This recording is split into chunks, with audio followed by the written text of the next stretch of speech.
Assalamualaikum warahmatullahi wabarakatuh. Syukur alhamdulillah atas rahmat Allah Subhanahu wa ta'ala, kita berjumpa lagi di channel Surga Wanita. Semoga kita semua selalu dalam lindungan Allah Subhanahu wa ta'ala dan dalam keadaan sehat walafiat. Amin ya rabbal alamin. Sahabatku seiman yang dirahmati oleh Allah Subhanahu wa ta'ala, kisah bijak para sufi, Fatimah si pemintal dan tenda. Konon, di sebuah kota di ujung barat hiduplah seorang gadis bernama Fatimah. Ia putri seorang pemintal kaya raya. Suatu hari, ayahnya berkata kepadanya, "Ikutlah denganku putriku, kita akan mengadakan perjalanan. Aku punya urusan dagang di Kepulauan Laut Tengah. Barangkali dalam situasi menyenangkan, kau akan bertemu seorang pemuda tampan yang akan kau pilih menjadi suamimu." Mereka pun segera bersiap. Begitulah, dari satu pulau ke pulau lain mereka berkelana. Sang ayah berdagang, sementara Fatimah mengangankan seorang pemuda yang akan menjadi suaminya.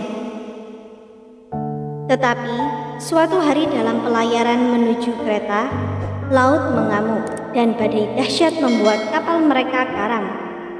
Fatimah yang setengah sadar terdampar di pantai dekat Alexandria. Ayahnya meninggal dan tinggallah Fatimah kini sebatang kara. Hanya samar-samar ia bisa mengingat siapa dirinya, sebab pengalaman karamnya kapal dan terlunta-lunta di laut lepas telah membuatnya letih.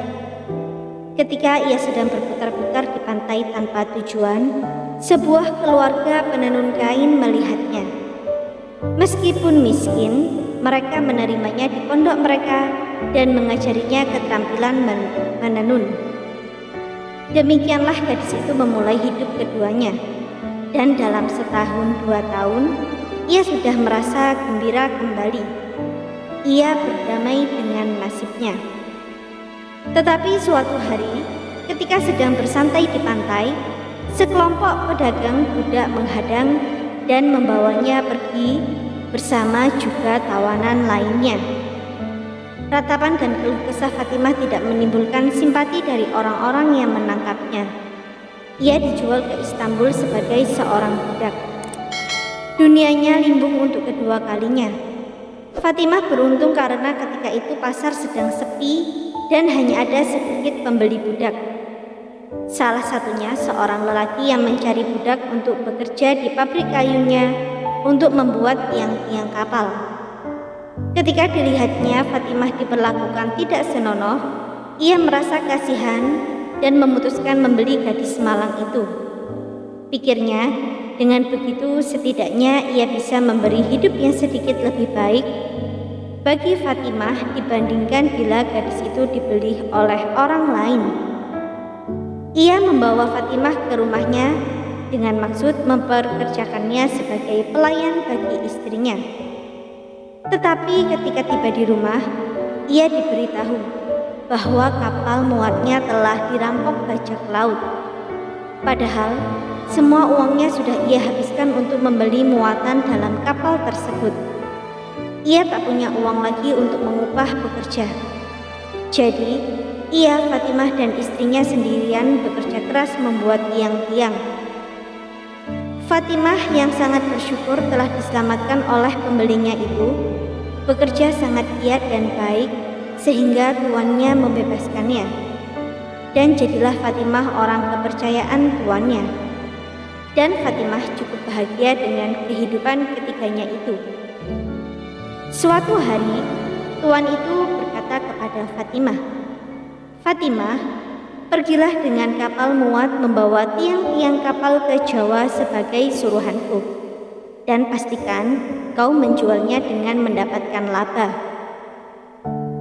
Fatimah pun pergi berlayar. Namun, Tatkala kapal itu berada di pesisir Cina, topan dahsyat menenggelamkannya, dan lagi-lagi Fatimah menemukan dirinya terdampar di pantai di tanah asing. Sekali lagi, gadis itu menangis sedih, sebab ia merasa tak sekalipun hidupnya berlangsung sesuai dengan apa yang diharapkannya. Kapanpun segala sesuatu tampak mulai membaik, celaka datang dan menghancurkan segala asa. Mengapa? Keluhnya. Setiap kali aku berusaha meraih kebahagiaan, selalu saja berakhir dengan duka cita. Mengapa begitu banyak hal buruk menimpaku? Tetapi tak ada jawab. Kemudian ia bangkit dan mulai berjalan ke kota. Di Cina, tak seorang pun pernah mendengar tentang Fatimah atau tahu sesuatu mengenai kemalangannya. Tetapi ada legenda bahwa seorang asing, seorang wanita, suatu hari akan datang ke negeri itu, dan ia akan membuatkan sebuah tenda untuk kaisar. Dan oleh sebab orang Cina tak ada yang bisa membuat tenda, semua orang menantikan penggenapan ramalan tersebut dengan penuh sigap.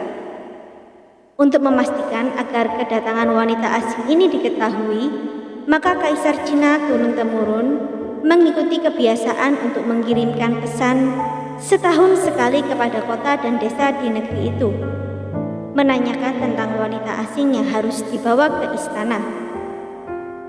Ketika Fatimah dituntun masuk ke kota oleh nelayan Cina, penantian sekian lama akhirnya berujung. Orang-orang berbincang dengannya lewat seorang penerjemah dan menyuruhnya ke istana menemui kaisar.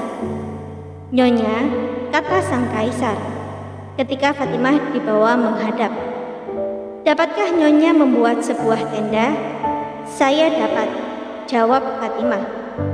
Ia minta tali, namun tak ada orang yang punya tali. Mengingat pengalamannya sebagai pemintal, ia membuat tali dari rami.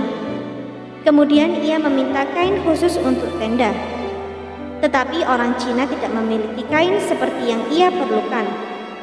Dengan keterampilan menenun yang dipelajarinya di Alexandria, ia membuat sendiri kain khusus yang dibutuhkan. Lalu, akhirnya ia mencari tiang tenda, tetapi juga tidak ada di Cina. Jadi, Fatimah mengandalkan kemampuannya membuat tiang yang dipelajarinya di Istanbul. Dan dengan terampil, ia menyiapkan tiang untuk tenda. Setelah segalanya siap, ia memeras otak mengingat kembali tenda-tenda yang pernah dilihatnya selama berkelana. Dan akhirnya jadilah sebuah tenda. Ketika tenda satu-satunya di Cina itu dibawa kepada kaisar, kaisar sangat girang hatinya. Atas pekerjaan Fatimah tersebut, kaisar memenuhi segala harapan dan keinginan hati Fatimah.